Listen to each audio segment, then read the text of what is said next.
She was 51 years old, and she had spent the last 23 years keeping score. Not in a notebook, not in a spreadsheet, in her head, constantly, the way some people pray, the way some people worry.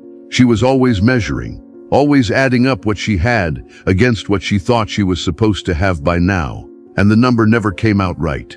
Never. Not once in 23 years. I want to tell you what she found out on a Thursday afternoon that changed every single calculation she had ever made. I will get there. But first, I need you to understand what it cost her to live that way.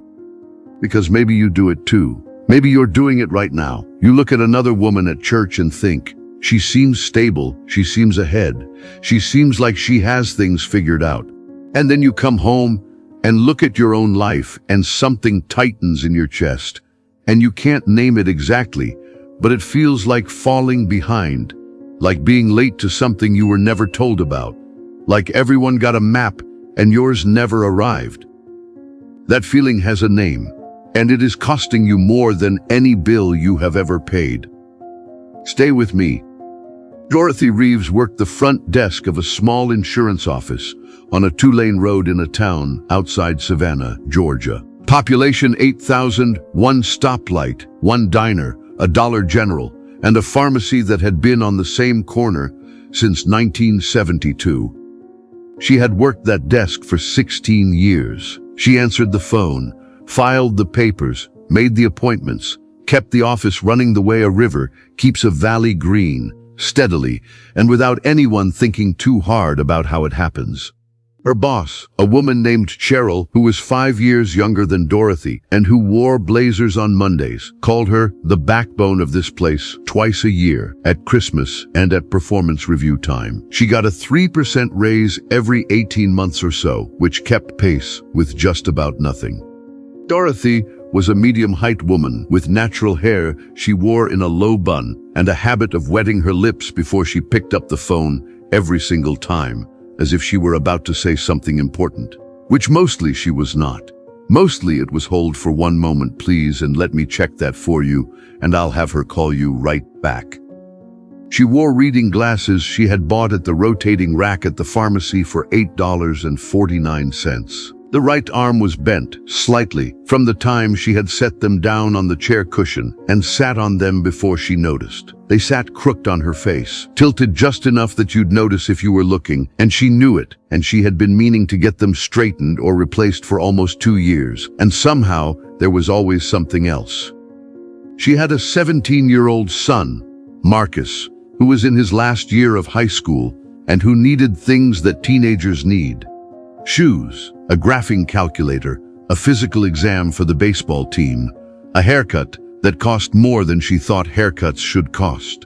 She paid for all of it without complaint, and sometimes without quite enough, and she stretched the difference by being careful in ways that had become invisible to her, the same way breathing is invisible until you can't do it.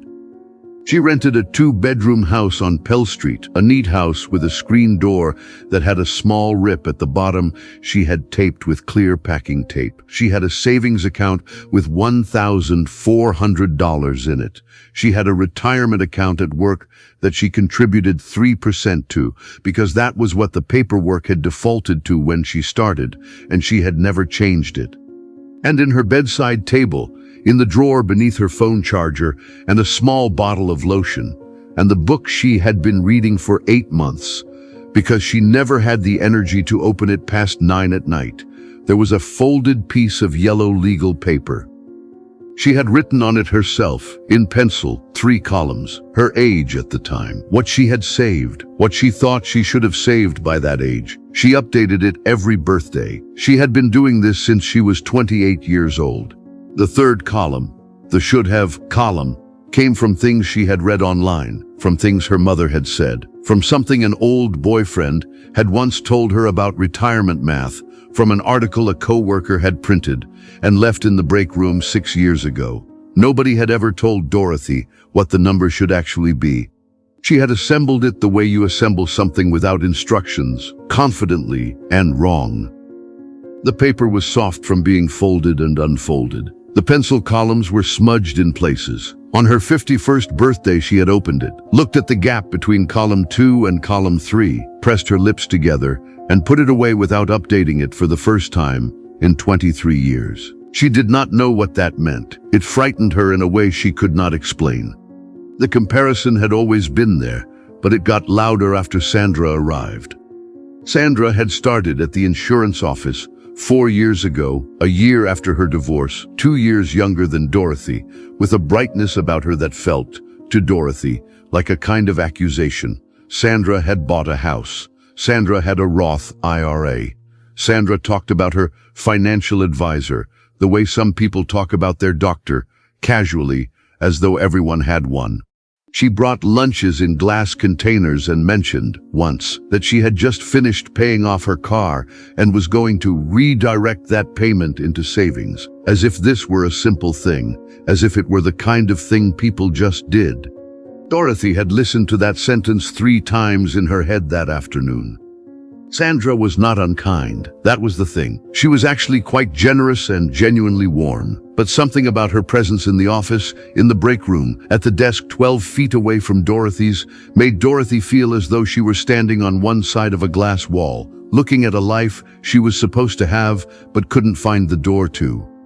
She started looking things up on her phone during lunch. What should a woman have saved by 50? What is considered financially behind? Average retirement savings by age for women in the South. The numbers were different everywhere she looked. She could not find one answer. She found a range that went from $8,000 to $800,000, depending on the source, the year, the assumptions. None of it helped. All of it made the tight feeling in her chest worse. In March, the car needed a new alternator, $830. She put it on the credit card she kept for emergencies, the one that carried a balance of $2,100 that she had been paying down slowly since the previous summer. The alternator set her back. She recalculated. She picked up Saturday shifts helping a woman on the other side of town with housekeeping. 4 hours, $40, 3 Saturdays a month. It helped. He said it the way kids say things, the way they place a fact in the air between themselves and their mothers, without really understanding the weight of it, not because they don't care, but because they genuinely don't know. He was smiling. He had worked for this. Dorothy said, "That's wonderful. I'm so proud of you. Let me look at some things, and I'll figure it out." She went to her bedroom and sat on the edge of the bed and opened the bedside drawer and took out the yellow paper. She looked at it for a long time. The smudged columns. The careful handwriting of a younger woman who had thought she would be somewhere different by now. She folded it back up and put it away. That night she told Marcus, "Yes, we will make it work," and she meant it. But something cracked open quietly inside her that night, something she had been holding together with both hands for a very long time, and she did not sleep well for 3 weeks after. At work, Sandra mentioned she was thinking of upgrading her car. "My savings are finally where I want them," she said, refilling her coffee. "It feels good to be in a position to make that kind of decision." Dorothy said, "That's really great, Sandra," and turned back to her computer. At lunch, she opened her phone and searched again. What is the average savings of a 51-year-old woman? She stared at the number. Then she stared at her own number. Then she put the phone face down and did not pick it up again until it was time to go home. She was at the pharmacy on a Thursday afternoon, picking up her blood pressure prescription when it happened. There was a bench outside, the old kind, wood with metal ends, bolted to the sidewalk in front of the window. A woman was sitting on it, very old, maybe 80, maybe more, small and entirely still in the way that very old women sometimes are, with the particular quietness of someone who has already been through most of the things there are to go through, and has come out the other side into a kind of peace. Dorothy sat down next to her to check the prescription bag, to make sure they'd given her the right thing, the right dosage, the way she always did. She was not intending to speak. She was thinking about the camp payment, about the credit card balance, about Sandra's savings account, about the yellow paper. The old woman turned and looked at her. "You're thinking hard," she said. Her voice was the voice of someone who had grown up speaking carefully, with weight behind each word. Dorothy gave a tired smile. Just a lot on my mind." The old woman nodded. She looked out at the street. A pickup truck went by. A dog barked once from somewhere behind a fence and then stopped. The afternoon was warm and still in the way that small towns are on Thursdays. "My daughter used to do that," the woman said, not turning back to Dorothy. She would watch other people's gardens from the car window and come home feeling bad about her own. Never mind that her garden was growing. Never mind that the soil was good. She was always looking at somebody else's harvest time. Dorothy looked at her. The woman turned. She looked at Dorothy the way grandmothers look at you when they are about to say something you did not know you needed. "You cannot measure your field by someone else's harvest." She said it quietly, no drama, no pause before it for effect. Just the sentence, put down between them the way you put down something heavy and solid on a table. Then she stood up, slowly, with the deliberate care of someone who has learned not to rush, tucked her prescription bag under her arm, said, "Take care now," and walked to a car where a young woman was waiting. Dorothy sat on that bench for 7 minutes after she left. She knew it was 7 minutes because she checked her phone when she sat down and checked it again when she stood up. She was not certain of very much in that moment, but she was certain of one thing. That sentence had landed somewhere inside her that had been waiting to receive it for a very long time. She drove home slowly. She made dinner. She watched Marcus eat and talk about baseball and school with the particular pleasure of watching someone you love in the middle of being alive and not worried about anything. And she thought about the old woman's words all the way through the meal. After Marcus went to his room, she went to hers, opened the bedside drawer, and took out the yellow paper. She unfolded it on the bed in front of her. All 23 years of careful columns. All 23 years of measuring herself against a number she had invented from fragments, from an old article, from things people had said in passing, from a culture that tells women they are always, always behind. And the first thing she understood clearly, for the first time, was that she had been comparing herself to a fiction. The number in the third column had never been real. It had never come from a woman who knew Dorothy's life, her salary, the town she lived in, the things she had survived, the son she had raised alone since he was 7 years old. It had come from an internet article written for a general audience and then hardened in her mind over 2 decades into a verdict. She had been judging herself by a standard that had never been designed for someone like her, in a place like this, carrying what she carried. That was the first incinamento, rising out of all those years of yellow paper. A measurement made with the wrong ruler is not a measurement at all. It is just pain with numbers attached. The second thing came from thinking about Sandra. She had spent 4 years measuring herself against Sandra's visible surface, Sandra's glass containers, Sandra's Roth IRA, Sandra's car upgrade, and she had never once considered that a surface is exactly that, a surface. She did not know Sandra's interest rates. She did not know what Sandra owed privately that she never mentioned at work. She did not know what Sandra cried about at 2 in the morning. She knew the glass containers and the casual mentions of savings. She had been using a highlight reel as a measuring tape. And when you measure yourself against someone else's highlight reel, you will always lose, always, because you are comparing your whole private reality, the blood pressure prescription, the bent reading glasses, the yellow paper in the bedside drawer, against the 14 seconds of someone else's life that happened to occur in front of you.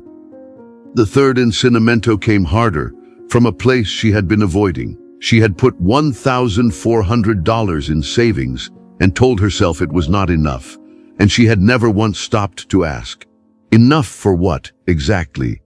Enough compared to whom? She had been so focused on the gap, on the distance between where she was and where the third column said she should be, that she had failed to see what was actually in her hands. She owned nothing. She owed relatively little. She had a son who was healthy and going to baseball camp. She had a job she knew how to do well. She had a savings account that had gone from $0 to $1,400 in 18 months because she had been careful and steady and real. That was not failure. That was foundation. and she had been standing on it for years while calling it the ground floor, not noticing it was solid beneath her feet. And the fourth incinamento was the one that had been planted in her by the woman on the bench, even though Dorothy had not fully understood it yet until she was sitting on her bed with the yellow paper in her hands. You cannot measure your field by someone else's harvest because you do not know how long they have been planting. You do not know what their soil cost. You do not know what they lost before they got here, what they sacrificed that they have never mentioned, what they carry that does not show in glass containers and casual Friday conversations. Every woman's field is her own. Every season is its own. The only honest question is not, am I ahead or behind some other woman? The honest question is, am I tending my own ground? She folded the yellow paper one last time, and then she did something she had not planned.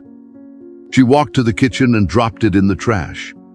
She stood there for a moment, her hand still over the bin, and felt something she could not describe exactly except to say it felt like a window being opened in a room that had been closed for a very long time.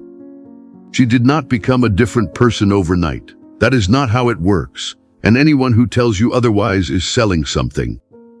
What happened over the following months was quieter than that. She stopped searching on her phone during lunch. She stopped counting Sandra's mentions of savings the way she had been counting them, unconsciously, like tallying evidence. She opened her retirement contribution from 3% to 6%, a change that took her 9 minutes on the work portal and that nobody noticed or celebrated, but that she thought about on the way home and felt, in a specific and private way, proud of. She took Marcus to camp, paid the $750 she had saved over 2 months, stood in the parking lot when she dropped him off, and watched him walk toward the other boys with his bag on his shoulder and his glove clipped to the outside of the bag where everyone could see it. She cried a little, the way mothers do, the way that is not sadness exactly, but something wider than sadness. She started keeping a different kind of paper, not columns of comparison. A single column, what she did for herself this month that was only for herself. It was short at first, a library book she actually finished. A Saturday morning she spent doing nothing by intention. A pot of tea she drank outside on the back step while the light was still soft. Small things, but they were hers, and she wrote them down. And she read them over sometimes the way you read over evidence of a life that is actually being lived. Cheryl noticed something. "You seem lighter lately," she said one afternoon, not with warmth exactly, but with the slightly suspicious observation of a manager who is not used to employees undergoing private transformations. Dorothy said she was doing well, thank you. She did not explain. Sandra did not notice, or if she did, said nothing. Dorothy found, over time, that she had stopped needing Sandra to notice anything. The glass containers were still there. The financial advisor was still mentioned. Dorothy heard these things now the way you hear weather, information about a place that is not where you live. She did not resent Sandra. She had simply stopped using her as a mirror. There was one afternoon, in September, when she overheard Sandra on the phone in the break room, her voice low and tight, in the way voices get when they are trying to stay private in a room that is not quite private enough. Sandra said, I know I'm behind on it. I just need another 2 weeks. Then a pause. Then, please. Dorothy heeded her lunch and said nothing and left the break room without making eye contact. She did not feel relief at what she had heard. She felt something softer than that, something that understood. She never mentioned it. Not to anyone. It was not hers to carry. In November, a woman named Irene started at the office. She was 46, recently relocated from a town 3 hours north, newly separated, starting over at a desk job that was a step down from what she had done before. She was careful and competent and very, very quiet in the first 2 weeks, the way people are when they are absorbing a new place while managing a private grief. On a Tuesday afternoon, Dorothy was in the break room when Irene came in and stood at the counter and opened her phone and looked at something on it with an expression Dorothy recognized immediately. The slightly parted lips, the tight jaw, the eyes going still. Dorothy put down her cup. "You okay?" she said. Irene looked up, then down at the phone again. "I was just." A breath, looking at some retirement savings calculator, and she stopped, set the phone face down on the counter. I don't know. I feel like I'm so far behind, like everyone my age has it figured out, and I'm starting from zero. Dorothy was quiet for a moment. She thought about the yellow paper. She thought about the pharmacy bench and the old woman's voice and the way a sentence can land inside you and change the direction of something you didn't know was moving. She thought about the bedside drawer, which now held her book, the phone charger, the lotion, and nothing else. The drawer was lighter. She noticed it every night. She looked at Irene and said it. You cannot measure your field by someone else's harvest. Irene looked at her. The calculators are not built for women like us, Dorothy said. They are built for someone who has never had to choose between the electric bill and the car payment. They assume a straight line, and our lives have not been straight lines. That does not mean we are behind. It means we have been carrying more than the calculator accounts for. Irene's eyes filled. She pressed her hand to her mouth for a second. I keep looking at this woman at my last job, Irene said. She was 44 and she owned her house and she had this whole plan, and I don't have any of that. You know her harvest, Dorothy said. You don't know her field. They stood there in the break room while the coffee maker made its small sounds and the light came through the window above the sink the way it did every afternoon, yellow and late and quietly present. Then Irene picked up her phone, deleted the app she had been looking at, and set the phone back down with a small, deliberate motion that meant something. Dorothy went back to her desk. Outside the window, the parking lot sat in the November light, ordinary and specific and hers, this particular place on this particular afternoon. No one else is to compare to, and no one else is to measure against. She pushed her crooked reading glasses back up her nose, thought about getting them fixed, just briefly, the way she always did. Then she picked up the phone. Hold for one moment, please. I want to ask you something, and I mean it as a real question, not a rhetorical one. Whose harvest have you been measuring yourself against?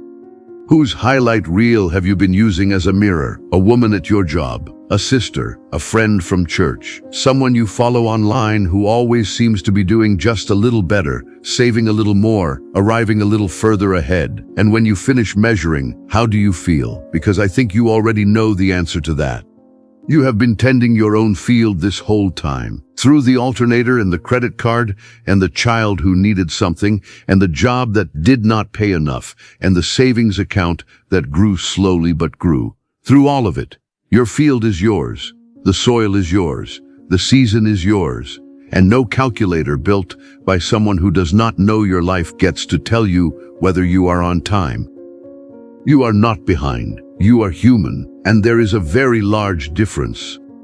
Come down to the comments right now and type Dia1 and tell me one thing you are going to do today just for yourself. It does not have to involve money. It does not have to be big. It can be closing a tab on your phone that makes you feel bad about your own life. It can be writing down one true thing you have built quietly without anyone celebrating it. Tell me, I am going to read every single one.